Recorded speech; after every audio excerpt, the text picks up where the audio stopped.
Donald Trump today hosting a showy press conference, clearly meant to evoke the image of him as some sort of president in exile, announcing what he calls a class action lawsuit against Facebook, Twitter, Google, the letter E, the color blue, I don't know, alleging he has been, quote, wrongfully censored.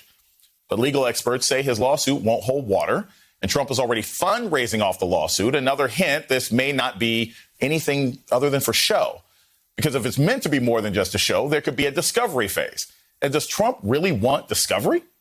It all tracks with the strange scene today. Trump speaking from a podium he created from Etsy to look uncannily similar to the presidential podium. And even answering questions as if he was still at the White House and not at a golf course in New Jersey.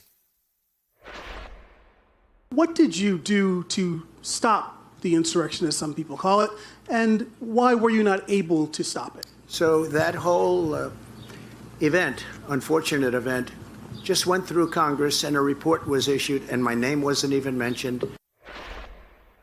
An unfortunate event. Like, apparently Trump thinks that, like, Lemony Snicket led the insurrection, when in fact it was him, and Congress impeached him a second time for encouraging it. And that report that he mentioned, issued by the Senate last month, actually does mention Trump's name more than 40 times. Not surprising, another lie from the former president. The truth is, the real legal action surrounding Donald Trump is taking place right now in prosecutors' offices in Lower Manhattan, with his company and CFO indicted on 15 counts. Joining me now is NYU law professor Melissa Murray and national affairs correspondent for The Nation, Joan Walsh. Melissa, Professor Murray, I'm going to start with you. And I think this is important to sort of do this reset every single day.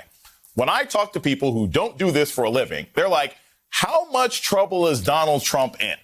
So can you lay out to the audience again, with investigations into the CFO, with information about them keeping two sets of books, how much trouble will Donald Trump be in if he was anyone other than Donald Trump?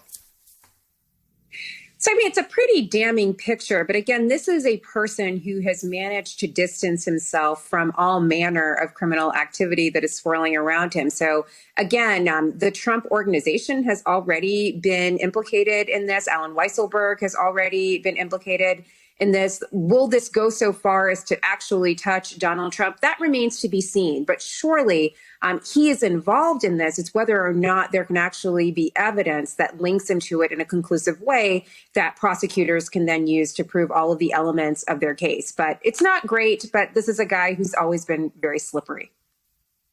And I want to follow up on that. So when you say he's been very slippery, is that, look, in the past, he suggested that he's paid people off, he's bought people off, he's basically bragged about all sorts of criminal activity. Donald Trump doesn't have that much influence anymore. So is this just a matter of when? Because it's not like, Rudy Giuliani can't practice law, can't protect him anymore. He doesn't have the same kind of juice that he used to have. So is this an inevitability, or are there still holes in these cases and investigations that could allow Trump or members of his family to get free?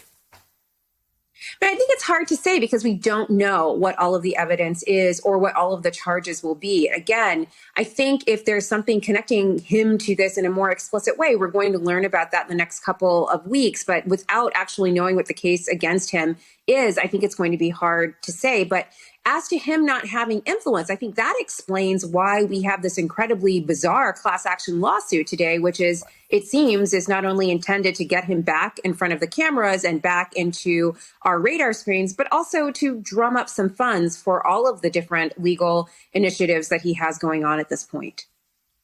So, Joan, I was unhappy with my eggs this morning, and I decided I was going to sue breakfast. And that is about as substantive a lawsuit as Donald Trump right now saying that he's going to sue Facebook and Twitter and Google and Tumblr and probably Friendster.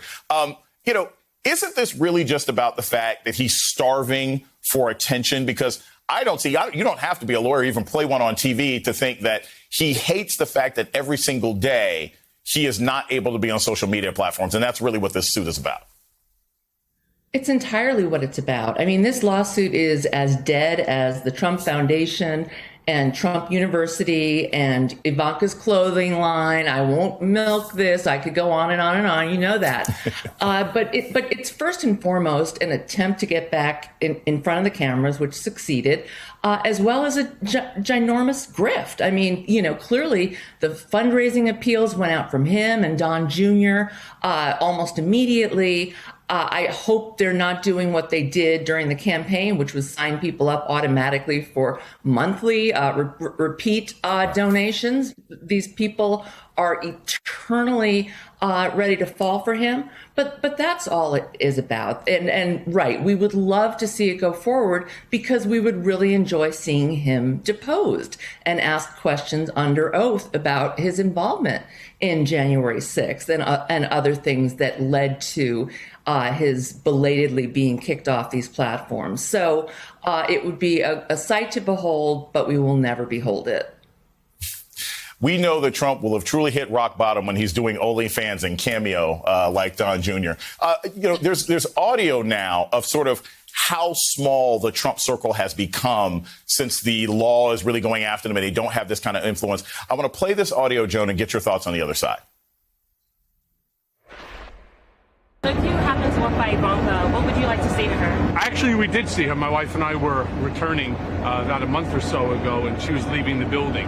I know she saw us, but she went ahead, she put a newspaper in front of her face in order to, make sure that we didn't catch eyes. I know she did, but I don't really care at this point. Right now, it's only about the truth and getting the truth out. This new season of Succession is going to be great.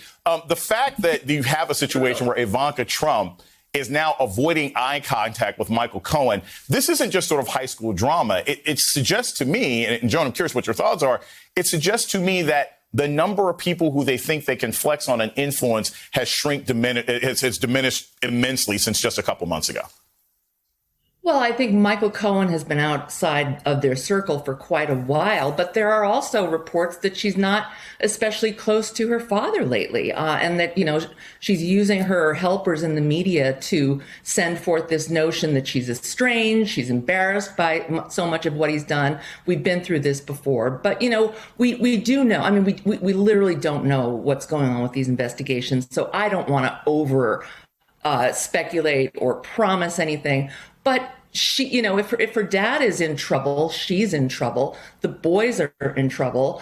It can't be very comfortable. Their family dynamics. It's very Succession-like. I'm dying for that next season.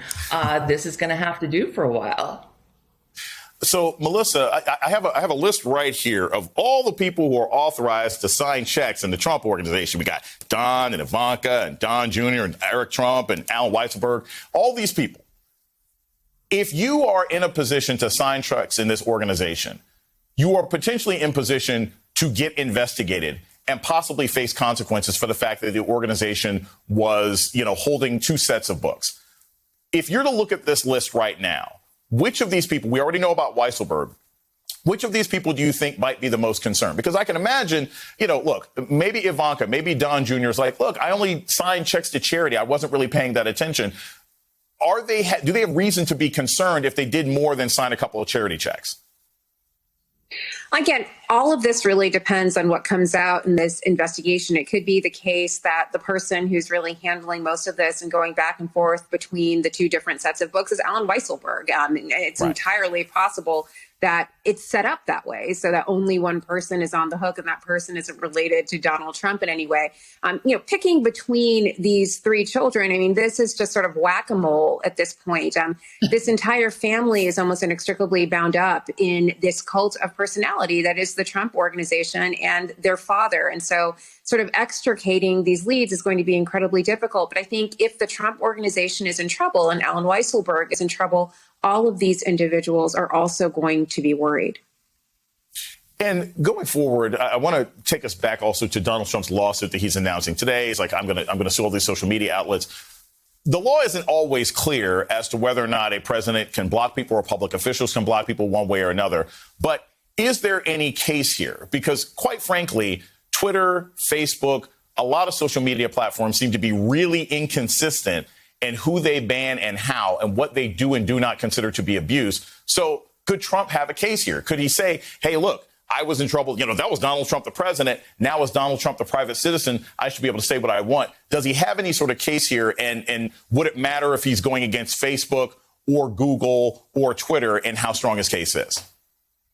Well, to be clear, this particular lawsuit is filed and is based on his I guess, the banning from Facebook on January 7th of 2021. And he's arguing that in banning him, Facebook has violated the First Amendment. That's the first problem, because only government actors are subject to the First Amendment. And Facebook, despite being a social platform that has incredible utility for most of the country, is not actually an arm of the government. And collaboration between Facebook and the government does not suffice to make Facebook a public entity. So the First Amendment actually doesn't apply. The second claim here is that the Communications Decency Act, Section 230, which immunizes platforms from lawsuits over content moderation, should be struck down as unconstitutional. I think that's also a hard issue to follow. I mean, there's been a lot of criticism of Section 230, but there's also been a lot of praise for it for being the conduit for which the internet has been allowed to flourish, because platforms have had this immunity from suit based on